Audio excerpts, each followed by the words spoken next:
So yeah, and while Missouri was going on, I was looking at, what was it, the 3 or are we up to 4 now? Children that have been randomly shot for Right. just there's so many shootings, there's so many laws being passed. It's just somewhat, and maybe I'm like being a doomer here again, but I'm like it's pretty overwhelming. Yeah, it just all in random shooting. Well, not random, but like bizarre shootings in the same week. Like Yarl, excuse me. Ralph's was like, just like you. Why didn't anyone like push back on? You have to see this for what it is. Like this is people who are being programmed 24/7 by Tucker Carlson, Fox News, and it turned out to be 100% true. I was saying that as a generic statement earlier. I was like, this feels like Tucker Carlson style Fox News, like just mind virus shit being programmed, and that's what it was. And then like, when you see the photos of Ralph, you're like, that's a kid. That's a kid. You tried to shoot a kid in the face through the window. Why? Why would you do that? That's so fucked up. Like like you have to understand the explanation for all this, and then like to find out, like, you know, relatives being like, well, turned out that you know, how one of his relatives put it. It's Fox News is the Nickelodeon of people with like mental illness or something like that in their late stages of life, where they're like trying to like force them into doing something horrifying, was like what his actual relatives said or something like that. And I was like, that's so sad. That's so sad that you said that. That's like such an incredibly sad statement all around, every part of this. And like, yeah, the programming, you know, it's fucking, yeah. Yeah, we've all done things like this. Like, I've knocked on the wrong door, driven into the wrong driveway, almost got into the wrong car. I mean, we've all been in these situations. But, you know, in America, it could get you shot or killed. Yeah, it's the guns and the easy availability, easy accessibility to guns. And because, of course, this stuff happens in every country. People knock on the wrong door, go to the wrong place, whatever, and they don't get killed. And also, I think it's the prevalence of guns mixed with a media culture of fear where people are always scared all the time. Local news has done a number on people for decades. Like, just the focus on like, this person was killed today, this person was killed today, there was a break in here. So like every single day, people tuning into this shit and just thinking like this is the entire community, and just always being on edge. Like it's a combination. Yeah, I'm glad that you brought the local news up. Like, I don't ever watch local news, but I was at my mom's house a couple of years ago for Thanksgiving, and she had local news on. And for the entire episode, they hyped anthrax. Like, hey, a white powder was sent to this area in Portland. Turns out, when they actually covered the story towards the end of the hour, it wasn't anthrax, but they hyped it up the entire fucking time. And so, like, if you don't even watch to that point, you just think, oh my God, anthrax is available. We're under threat. There's terrorism. Like, they just always keep you on edge because that's how they keep you glued. Like, it's about ratings, and it's sick. It's having an impact on the culture in a very, very toxic way. Well, and not to add to the pile, but aside from the 3 that you just showed on screen who were shot, there was also a 4th, which was a 6-year-old girl as well. In case that one was missed, because, you know, there can never be too much variety in our shootings here in the U.S. Yeah, because her basketball rolled into somebody. And I saw the interview with her, and she's like, "Why would you shoot my dad?" It's just, I mean, what the fuck is happening? It's just so horrifying. I forgot what it was, but I remember taking a psychology class at this point nearly a decade ago in college. And one of the things was, it was like there were 2 big drivers as to what drives the human like psyche and what drives us to move or do things. And like the first one was fear. And I don't remember what the second one was, but this pertains to fear, because I think truly the news thrives off of that. If we are always in a constant state of fear, then we're going to continue to doom scroll and look through everything and get more, you know, hyped up and freaked out. And I think that, as fucked as this is to say, like, as this continues to happen, of course it's going to become news stories and things to talk about, because it's something that they can sensationalize and hype up. And it's really sad because we're using human lives, those who die, those who are injured, those who are going through things, to just, I don't know, create content for an ever-shortening news cycle that's shortened to a degree that I don't think we've ever seen before. And it's just a very weird, sensationalized, and almost like what's like euphoric, but in like the opposite way. Like, it's not like, it almost feels like we're in like a trance, if that makes sense. I was trying to be like, just maybe a German word for that. Well, I'm sure there is. Lance. I was saying something before, but I think I got cut off because my internet went down for a second.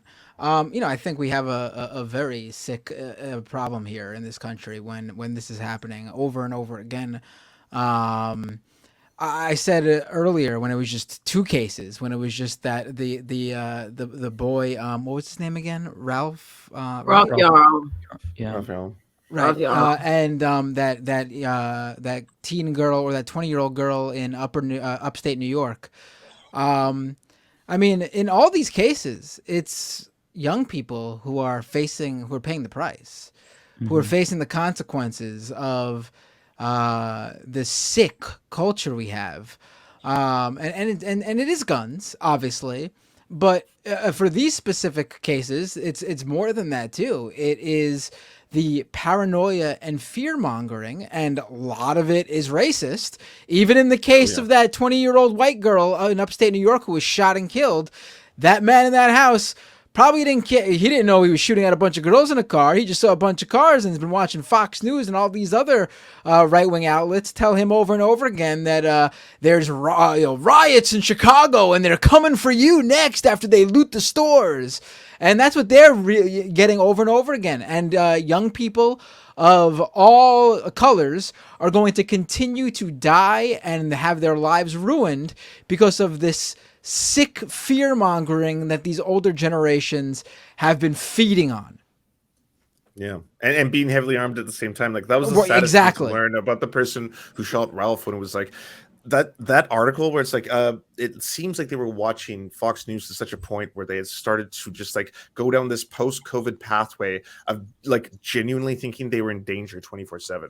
Like that's so sad, and everyone's always sounding the alarm on this. Everyone's always like, can't you see this for what it is? Because like, honestly, if you have a person like Tucker Carlson who is like, go on Media Matters for 2 seconds. Go like Google Tucker Carlson. See the white supremacist shit that motherfucker is saying.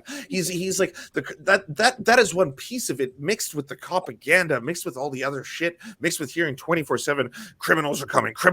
Look at this. You're in danger. You're in danger. And if you're heavily armed and someone goes ding dong, well then of course it's like, it's happening. This is what I was trained for or been told about. Like, that's why. Well, let's make sure we don't let these people too much off the hook. Like, yes, absolutely.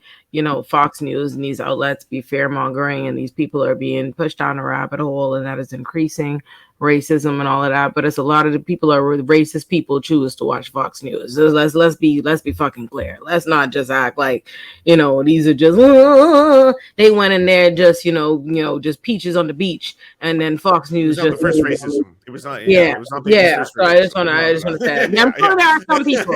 There are some people that are like that are radicalized for the negative, whatever. Let me recognize there are a whole lot of people that simply they want to do these things, whatever they see. He saw a black boy at the door, and he was more than happy to shoot him twice. You know what I'm saying? Like, it's not just like fair and genuine. A lot of it is driven by, again, racism. These are racist because it's not like unfortunately this is not the first black person to make them end up on somebody's lawn and get shot or get killed, or that is a thing. Like, literally the other day I'm walking past this white guy's yard, and I because I have to like kind of walk in the driveway, I'm like, sir, I'm so sorry. And he's like, oh no, it's okay. No, I gotta be clear. Like, I'm like, sure. Hey, I'm walking past. Like, that's the thing. That's very much so a thing.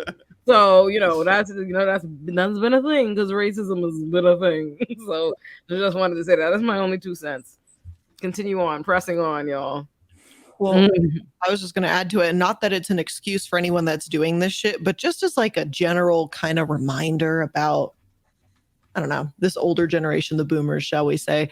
Lead poisoning was a real thing, and some of the side effects to lead poisoning is, one, studies literally came out from like FSU and stuff that it actually lowers your IQ, and the boomer generation was greatly affected by it. And it also, lead poisoning long-term and as it develops into adulthood, leads to things like lowered emotional cognition and ability to actually like distinguish and understand emotional value in people and things of that sort. So it's not an excuse, but it's literally a reminder, because one of the things that I struggle with every single week when we talk about these topics is how can someone, for lack of a better term, be so stupid to just do these things, be sucked down the Fox News rabbit hole and all of that. I literally think we have a whole older generation of folks that are literally brain damaged, and yet they're still in this country. They're making decisions. They're doing. It's not an excuse. And then I do think I see there's also a cultural aspect that racism has been alive and well, but I think that all of those inhibitions or whatever have been lowered due to lead poisoning, and they can be so bold about it because they don't have the mental capacity to feel any other type of way about it. Like, I really think that lead poisoning is a big part of this too. And it's there's a direct connection between when they removed lead from gasoline and the drop in the crime rate right across, like nationally, like a direct drop. I'll see if I can find the source for that. But the gasoline one, not the first. Like that was something that was like you could see in the numbers when they started removing that, as well as like putting in a lot of different chemicals in a variety of different places.